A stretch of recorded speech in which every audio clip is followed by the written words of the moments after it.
본격적인 공시메이트 진행에 앞서서 노란톡 오픈 채팅방 입장 방법 소개해드리도록 하겠습니다. 노란톡 오픈 채팅방에 변형인의 기업 공시 연구소라고 검색하신 후에 들어오시면 되는데요. 공시 관련해서 각종 질문 남겨주시면 제 옆에 계신 변형인 대표님께서 친절하고 빠르게 답변 도와드리도록 하겠습니다. 그럼 오늘의 첫 번째 기업 살펴보겠습니다. 오늘의 첫 번째 기업은 아모레퍼시픽입니다.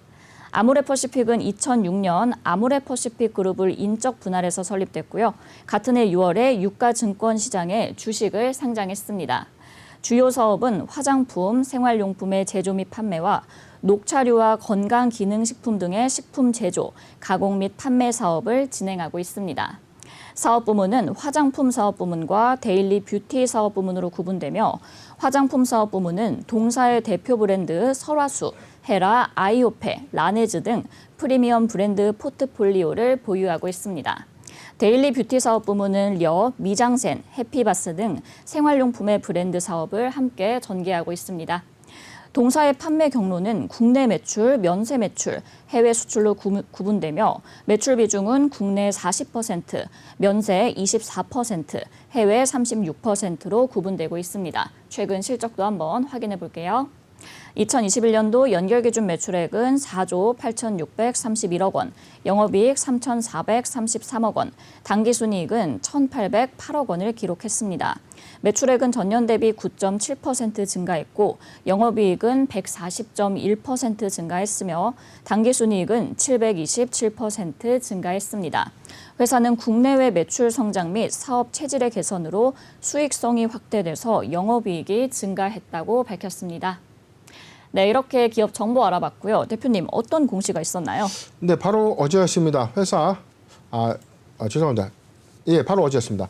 회사 연결 재무제표 기준 영업실적 잠정 공정 공시를 발표했는데 네. 2분기 보고서의 예고편이죠. 자, 이 공시와 주요사항 보고서, 자기 주식의 처분 결정, 그리고 특수관계인에 대한 담보 제공 공시가 있었는데 차근차근 보도록 하겠습니다. 먼저 연결 재무제표 기준 영업실적입니다. 회사는 2분기 매출액 9조 9,457억이죠. 9,457억을 좀 기록하면서 지난 1분기 대비 18.8%가 감소했습니다. 영업 손실은요 1억 9,500만 원을 좀 기록하면서 적자 전환을 했고요. 당기순이익은 372억, 당기순이익은 372억 원을 기록하면서 적자 전환했습니다. 제가 단위 좀 잘못 봤는데 다시 좀 종합을 해드릴게요. 9,457억 원의 2분기 매출액과 195억 원의 영업손실, 그리고 372억 원의 당기순손실을 좀 기록했는데 지난 2분기죠. 전년 동기 대비 매출액은 19.6%가 감소했고 영업손실을 기록하면서 적자 전환했습니다. 당기순손실 역시 적자로 좀 전환됐는데 오히려 코로나19 이후에 사실상 이 수혜 관점으로 봤던 이 화장품주, 리오프닝 관련주 관점에서 1분기야 저희가 뭐 오미크론의 확산세가 있다고 치더라도 그렇죠. 2분기는 그래도 실적이 다소 회복될 것이다라고 좀 전망을 해봤는데 지금 내용을 보면 1분기 대비해서도 오히려 감소한. 자, 내용을 보죠. 1분기보다도 오히려 매출액은 18.8%가 감소했고요. 영업손실을 기록하면서 적자 전환, 당기순손실 기록하면서 적자 전환하는 말 그대로 어닝 쇼크를 기록한 공시입니다. 네, 이렇게 아모레퍼시픽이 2분기 적자를 기록하면서 부진한 성적표를 받았는데요. 먼저 국내 사업부터 한번 살펴보겠습니다. 대표님, 이 매출 감소의 요인이 무엇인가요? 전반적으로는 지금 이 코로나19의 이 리오프닝주로 화장품주가 수혜를 좀 받을 것이다. 네. 그래서 제가 리오프닝주의 관점에서는 실적 수반을 하느냐, 이게 가장 중요한 관건이다. 우리가 과거에 LG생활건강편을 한번 다룰 때 앵커님이랑 제가 이런 얘기 한 적이 있어요. 제가 좀 궁금한데 마스크를 쓰면 화장을 안 합니까? 맞아요. 마스크 때문에 화장품이 덜 팔고 더 팔리느냐. 제가 이 관점에 대해서 저도 굉장히 많이 대입을 해봐도 저는 좀 제가 남성이기 때문에 좀 어렵더라고요. 그래서 여쭤봤더니 상대적으로 뭐 색조를 좀 덜하게 된다. 네. 이런 말씀 한번 그때 주셨지 않습니까? 그런데 지금 2분기 실적치를 보면 1월부터 3월까지가 사실상 뭐 오미크론의 확산세가 좀 컸고 4월 셋째 주 정도가 사회적 거리두기 조치가 전면 해제되면서 본격적인 사업 수혜를 뭐 5월과 6월, 그렇다면 2분기 실적 기조에 부분적인 향상이 있어야 되는데 이번 실적치를 보면 오히려 매출액도 감소됐고 영업손실과 당기순손실을 좀 기록하면서 적자로 전환한. 자, 이 부분을 어떻게 우리가 해석을 해야 될까? 그래서 굉장히 조금 이 판단할 때 화장품주가 그래도 1분기보단 2분기가 낫지 않겠는가 전망을 좀 했을 텐데 네. 이런 예상을 좀 하회하는 이 성적표죠. 실적 발표로 인해서 굉장히 이 투자자 관점에서 혼란이 좀 클 텐데 관건은 화장품사의 경우 특히 아모레퍼시픽의 경우에는 내수 진작 사업부보다는 해외 매출 비중에 관련된 사업 부분의 캐파가 늘어나야 되는데 아직까지 중국의 코로나19 봉쇄 정책으로 인해서 업황이 개선되지 못했다. 자, 이게 손익 감소의 어떤 주 원인이 아닌가 판단을 해봅니다. 대표님, 그럼 구체적으로 이 해외 사업 부분은 어땠는지도 같이 짚어주실까요? 네, 지금 분기 보고서, 1분기 보고서 기준으로 좀 보면 항상 매출 포지션의 전체적인 비중이죠. 매출 포지션의 변화가 어떻게 좀 됐는가. 지금 내용을 보면요. 회사는 화장품 사업 부분의 매출 포지션이 1분기 기준 88.4%고요. 데일리 뷰티, 생활용품입니다.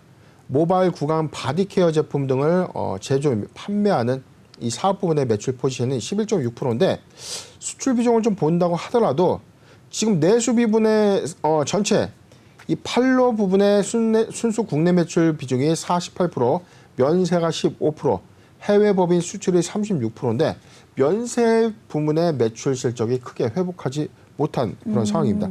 사업 부분별로 지금 회사가 좀 밝힌 자료가 좀 있었는데요. 네. 국내 사업 부분의 영업이익이 55.3%가 감소됐고요. 이에 따라서 367억의 이익을 기록했다. 화장품은 52.5%가 감소한 401억 원, 데일리뷰트는 34억 원의 적자를 기록했다. 즉, 이 국내 사업 부분 안에서는 내수가 367억 원의 적자, 그리고 해외 사업 부분이 401억, 데일리뷰티가 34억.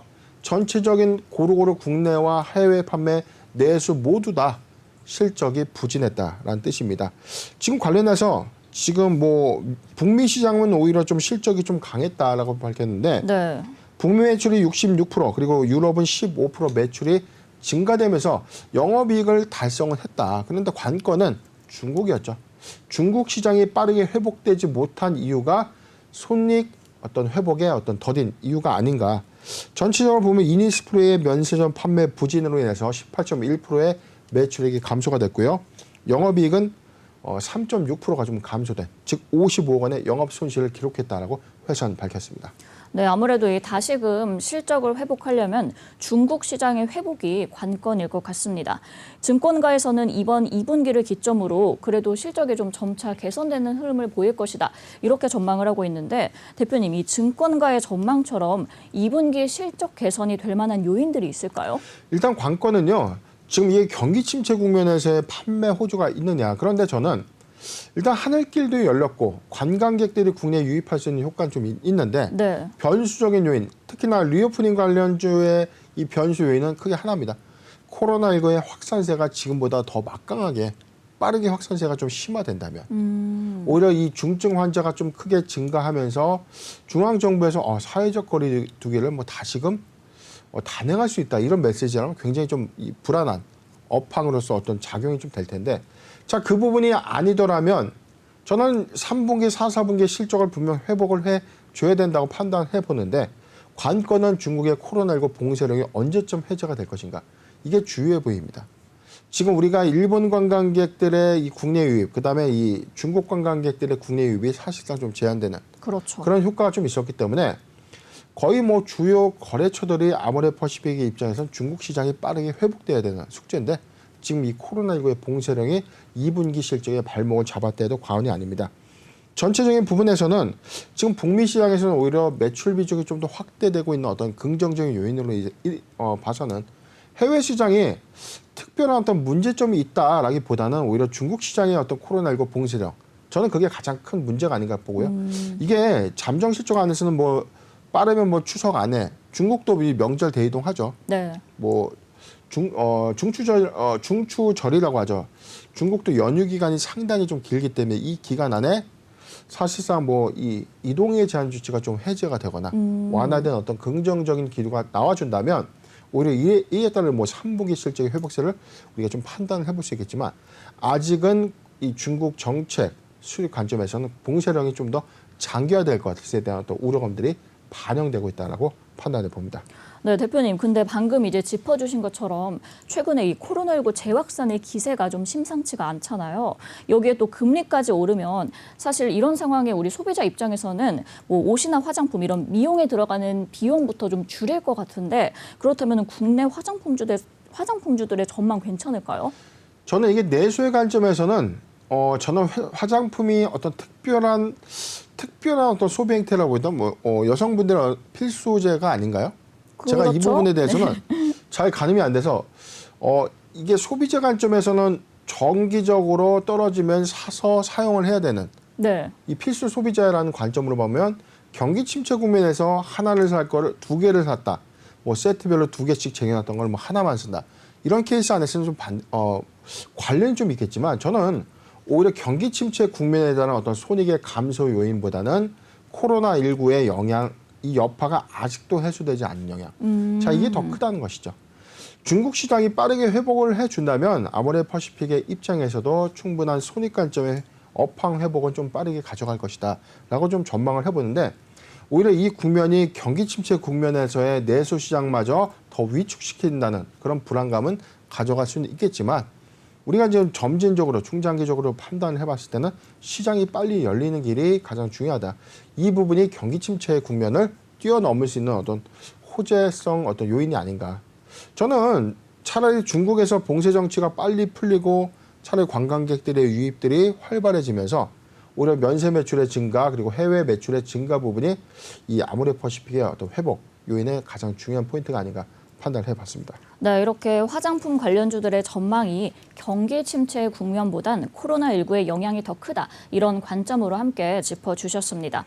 그럼 끝으로 대응과 투자 전략은 어떻게 가져가는 게 좋을까요? 네, 지금 일단 뭐 오늘 1.18포인트 하락한 12만 9천 원, 말 그대로 어닝 쇼크 발표 이후에 실망감 내지는 우려감들이 좀 반영되고 있죠. 그런데 우리가 이미 시장에서 알고 있었던 것이죠. 중국 시장이 아직까지 잠정적인 어떤 봉쇄 정책 안에서 업황이 빠르게 회복하지 못했던 리오프닝주의 어떤 현실인데 저는 그렇다고 아모레퍼시픽이 지속적인 어떤 실적 추세가 하향될 것인가? 저는 이 구간이 좀 바닥을 좀 찍었다고 봅니다. 중국 시장의 어떤 회복세가 하반기에 좀 가시화가 된다면 충분히 손익 관점의 회복은 있을 것이다. 전고점 대비해서는 너무나 이 손실의 폭이 클 거예요. 지금 이 기조의 입장에서는 실적 수반이 되어 있지 못하다 보니까 화장품 업황의 어떤 타격이 불가피했는데 지금 추세의 어떤 저점의 영역대, 지금 신저가 부분까지 내려온 형국이 있었죠. 바로 오늘도 그런 모습이 좀 있었지만 저는 낙폭 과대 구간에서 사실은 매수 메리트는 좀 있다. 그런데 관건은 3분기 실적의 회복세, 4, 4분기 실적의 회복세를 얼마만큼 빠르게 회복할 수 있느냐. 이게 중요한 포인트다. 자, 이 점을 잘 참고했으면 좋겠고요. 저는 이렇게 봤습니다.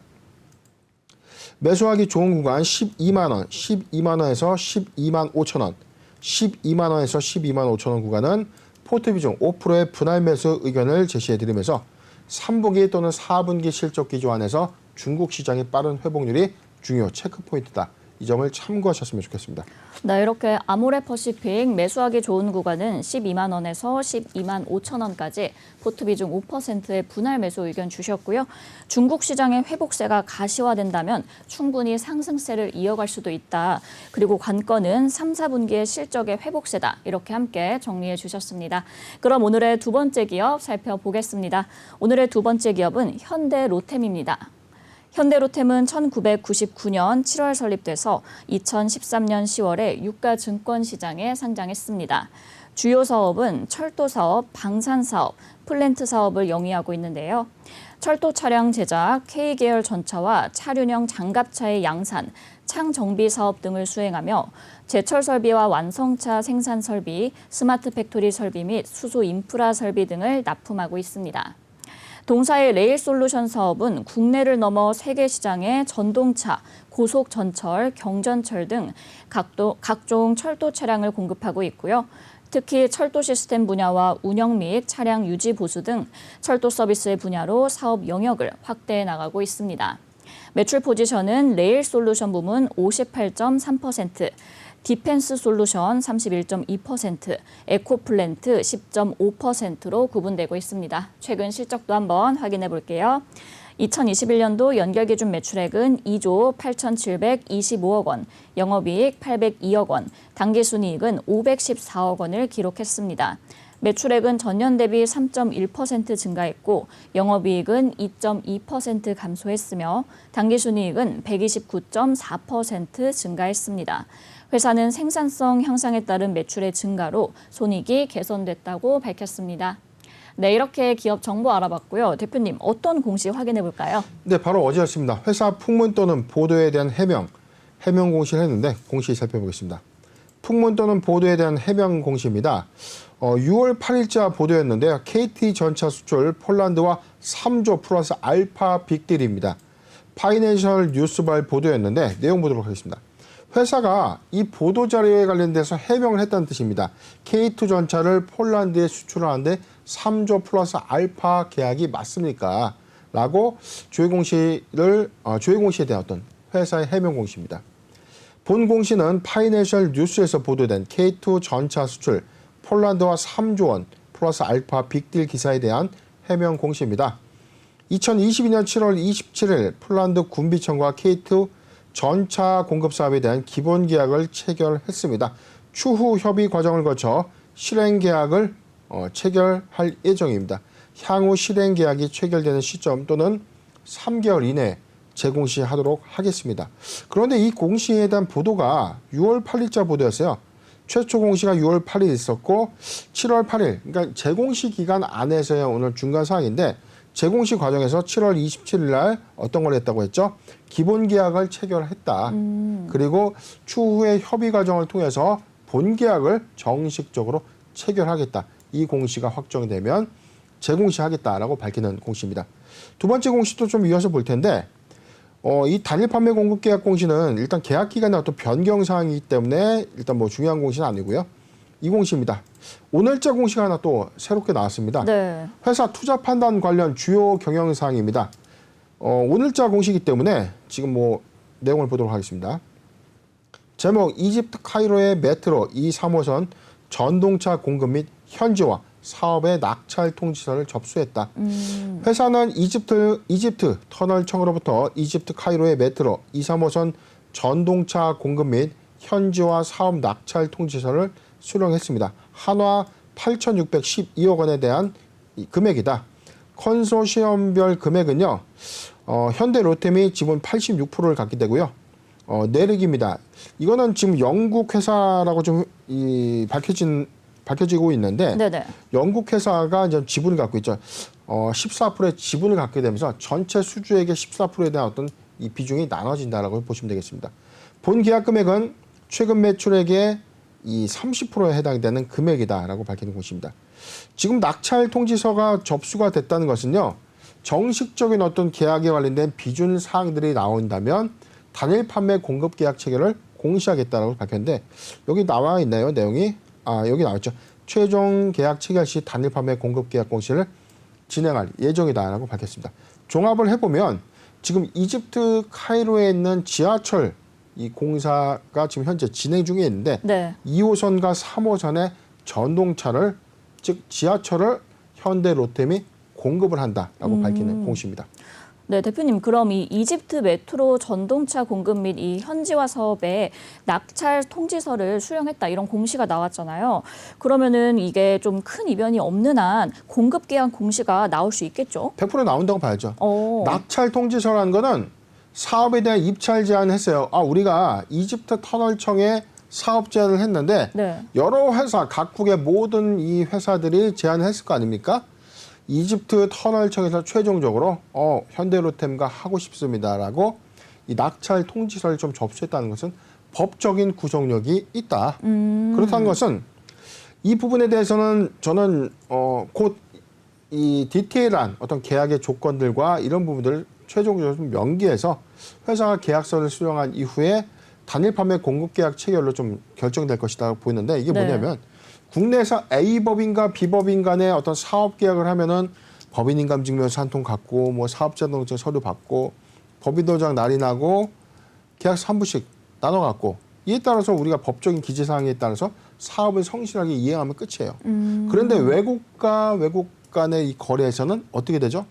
관련 법령이 한국 법령을 따를 것인가, 이집트 법령을 따를 것인가, 국제 분쟁은 뭐 미국 법을 따를 것인가, 관련된 계약 사항에 대한 어떤 공증 요건들, 세부적인 분석 사항에 관련된 어떤 이슈들, 이집트의 터널청 입장에서도 막대한 자금을 지원해서 이 사업을 좀 진행하는데 일단 이행 관점에서 어떤 문제가 제기되면 또 안 되는 것이고, 그렇죠. 또 납품을 한 이 현대 로템의 입장에서도 이 계약서가 좀 부실을 해가지고 나중에 대금을 못 받는 상황이 또 발생되면 안 되는. 그렇기 때문에 이런 어떤 비준 절차가 필요한 것이죠.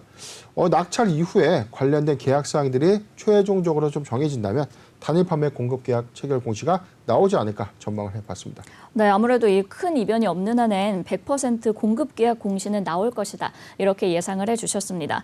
그럼 이제 첫 번째 저희 짚었던 공시부터 한번 살펴볼게요. 폴란드의 K2 전차를 수출한다고 발표를 했는데 그렇다면 이번 공시를 통해서 이 세계적으로 K방산의 경쟁력을 좀 인정받게 된 것이 아닐까 싶은데 어떻게 보시나요? 네, 지금 이 보도에 대해서는 뭐 최근에는 뭐 한국 항공우주가 이 고등 전투기의 수출 계약에 대한 조회 공시 요구가 좀 있었고요. 현재 협의 중에 있다라고 좀 밝혔죠. 네네. 지금 방산업체가 폴란드와 대규모 이 무기 거래 계약들에 관련된 이슈가 좀 부각이 됐었는데 이게 뭐 기정사실화되는 단계를 좀 보여지고 있는 양상이죠. 지금 여기에 조회 공시 내용을 보면 폴란드 군비청과 K2 전차 공급 사업에 대한 기본 계약을 체결했다.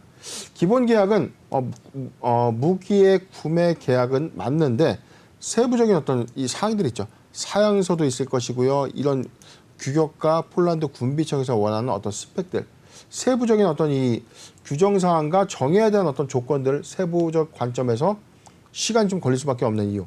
그런데 지금 언론을 통해서 구체적인 어떤 사항들이 좀 발표가 된 게 뭐냐면 현대로템이 K2 이 전차를 전체 1,000대를 수출하는 계약이랍니다. 네. 1,000대를 수출하고요. 실행 계약에는 1차, 2차 인도분이 반영이 되고 이후의 생산 물량에 대해서는 폴란드에서 현지 생산을 통해서 폴란드에서도 자체적인 전차를 생산할 수 있는 능력을 보유하게 되는. 이게 기술 이전까지 진행되는 것과는 좀 틀립니다. 지금 앞서 계약한 터키와 이 K2 이 수출 계약에 대해서는 부분적인 기술 이전 계약이 포함이 되어 있었어요. 네. 그렇기 때문에 계약 사항에 대한 어떤 세부 사항들이 지금 현재 조회 공시 과정에서 조회 공시 사항을 통해서는 우리가 짐작할 수는 없지만 언론을 통해서 우리가 확인해 본 바로는 관련된 내용 안에서 전체 1,000대의 전차가 수출되는 것이다. 자, 이에 따른 어떤 대금 3조 원 플러스 알파 부분은 사실상 금액이 좀 확정은 좀 돼봐야 되겠지만 뭐 틀린 말은 아니다라고 판단을 해봤습니다. 네, 대표님 그럼 이 유럽 시장에서의 추가 수주도 좀 기대해 볼 수 있을까요? 예, 지금 최근에 러시아와 우크라이나 이 사태로 인해서 이 동유럽권의 이 군비 증강에 대한 어떤 이슈가 좀 부각이 됐어요. 네, 맞아요. 왜냐하면 이 우크라이나 사태를 보면서 이 러시아와 국경을 가깝게 두고 있는 이 나라들의 관점이 굉장히 좀 불안하죠. 네. 왜냐하면 러시아와 우크라이나가 과거에 우크라이나의 핵무기를 제거하는 조건으로 어떤 이 보호 조치가 좀 있었죠. 이 군사적인 어떤 긴장 완화 부분도 해소가 좀 됐었고요. 그런데 원래는 우크라이나가 핵무기를 보유했던 국가인데 이 핵무기를 제거하고 나니까 이후에 어떻게 됐죠? 러시아가 침공을 합니다. 자, 이러한 모습들이 이 경계선에 있는 각국들의 어떤 불안감들을 자극할 수밖에 없죠. 물론 나토의 회원국들의 어떤 동맹 관계를 우리가 좀 차지한다고 하더라도 지금 스스로의 어떤 군비를 좀 증강시킬 수 있는 케이스. 지금 바로 접경 국가에 있는 폴란드와 노르웨이, 뭐 스웨덴 이런 국가들의 경우에는 군비의 증감이라는 어떤 가시화된 전력들이 좀 있었고 최근에는 이 노르웨이형 이 K2 전차의 어떤 시험 문제는 진행이 좀 완료가 됐어요. 네. 이 북유럽의 경우에는 겨울에 굉장히 좀 날씨가 춥죠. 네. 그렇기 때문에 이 겨울 지형에 좀 맞는 이 전차의 어떤 스펙들, 사양들이 좀 다르게 좀 적용이 되고 반대로 사막에서 또 적용되는 것들이 좀 다릅니다. 그렇기 때문에 각국의 어떤 이 기후나 환경들의 변화에 따라서 이 사양서라든가 스펙들을 좀 다르게 구성해야 되는데 일단 뭐 노르웨이형 K2 전차의 어떤 시험 주행이 모두 테스트가 완료됐다. 이 관점에서는 북유럽 내지는 동유럽 국가의 추가적인 어떤 무기 수출도 가능하지 않을까 전망을 해봤습니다. 네, 이렇게 유럽 시장에서의 추가 수주도 기대해 볼 만하다라고 정리해 주셨습니다. 실적도 한번 살펴보도록 할게요. 2분기에 호실적을 기록을 했는데 이런 안정적인 실적 성장세를 좀 잘 유지할 수 있을까요? 네, 최근 실적 좀 보도록 하죠. 7월 25일자였습니다. 회사 연결 재무제표 기준 영업실적 잠정 공정고시 있었는데 연결 기준 2분기 매출액은요 7,858억 원입니다. 1분기 대비해서 16%가 증가됐고요. 영업이익은 314억 원을 기록하면서 1분기 대비 33.4%가 증가했습니다.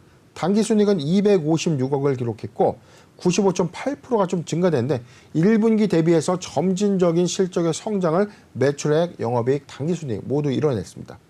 전체 지난 전년 동기 대비 누계치를 보면 매출액이 10.6%가 증가했고 영업이익은 99.4%가 증가됐으며 당기순이익 78.7%가 증가된 호실적을 유지하고 있다.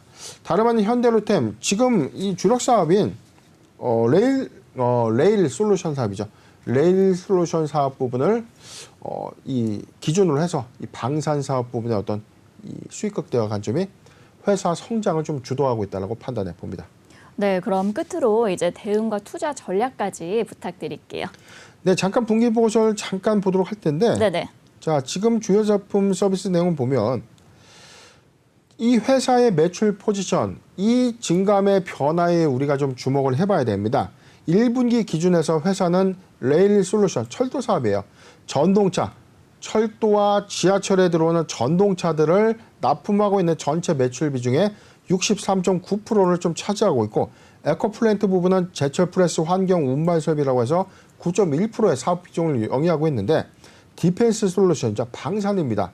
방산 사업 부분이 지금 26.9%인데 폴란드와 대규모 수출이 확정이 되고 나서 추가적인 수출이 앞으로 가시화가 된다면 안정적인 베이스를 기반으로 하는 레일 솔루션 사업 부분이 성장하고 있고 방산 부분까지 사업 개파를 늘려준다면 실적이 성장 가능성을 더 크게 가져갈 수 있는 셈이죠. 저는 오히려 이런 3조 원 플러스 알파 이 빅딜이 오히려 현대로템의 이 성장성의 이미 시작선 관점으로 우리가 좀 판단해 보면 저는 2022년도 하반기를 기점으로 이 밸류에이션 가치가 좀 크게 향상되지 않을까 좀 기대를 해보고 있습니다. 차트 살펴보겠습니다. 오늘 6.4% 상승한 26,550원 주가 형성하고 있는데 자 이런 기대감들이 수반된다는 것은 근거가 있는 자신감을 보여준 것이다. 근거가 있는 자신감은 실적을 수반한다는 관점이에요.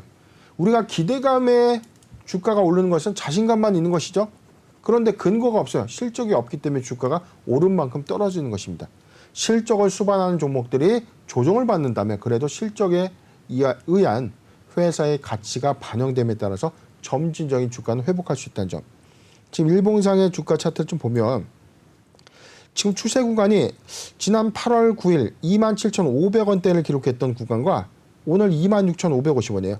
역사적인 신고가 갱신을 코앞에 둘 수 있는 효과인데 지금 같은 사실 조정장 안에서 현대로템이 이렇게 비약적인 성장을 이뤄낼 수 있는 점에서는 실적을 수반한다는 점 참고했으면 좋겠습니다. 그렇지만 지금 단기적 관점에서 급등 요인이 있기 때문에 추세 선상에서는 지금 단기 고점이라는 점 매수하기는 조금 부담스러운 수치는 맞아요. 현재 구간에서 급등 이후에 지루한 횡보 조정에서 호가 가치를 최소 24,000원 이상에서 유지를 해준다면 우리가 포트폴리오를 부분적으로 좀 넓혀가는 전략이 많을 텐데 지금은 보유자 관점에 살짝 영역이 아닌가 싶습니다. 우선 보유자 관점에서 영역은요. 24,000원이 이탈되지 않는다면 보유 의견을 좀 제시해드리고 매수하기는 좋은 구간 저는 이렇게 봤습니다. 2만 원에서 22,000원, 2만 원에서 22,000원 구간 포트 비중 5%의 분할 매수 의견을 제시해드리겠습니다. 네, 이렇게 현대로템 보유자 관점에서는 24,000원이 이탈되지 않는다면 보유하시면 좋을 것 같고요. 매수하기 좋은 구간은 2만 원에서 22,000원까지 포트 비중 5%의 분할 매수 의견 주셨습니다. 이 철도 사업뿐만이 아니라 방산 사업의 추가 수주까지 나온다면 실적 성장의 가능성이 기대된다. 이렇게 함께 전망해 주셨습니다.